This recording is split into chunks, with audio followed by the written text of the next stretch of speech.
Akala mo ba kapag naging OFW ka, automatic na mayaman ka na? Yun din akala ko dati. Higher salary, padalang pera sa pamilya, mga bagay na hindi mo afford noon, parang success na tignan from the outside. Pero totoo ba yan? Hindi lahat ng OFW nagiging mayaman. Behind those happy photos ay mahaba-habang working hours, overtime shifts, homesickness, at constant pressure na ikaw yung inaasahan ng lahat.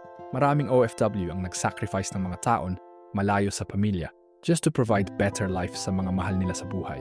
At minsan, kahit mas mataas ang kita, mabilis ding nawawala ang pera. Bills abroad, remittance sa family, tulong sa mga kamag-anak, unexpected expenses. Simple lang ang reality. Earning more money hindi automatic na wealth.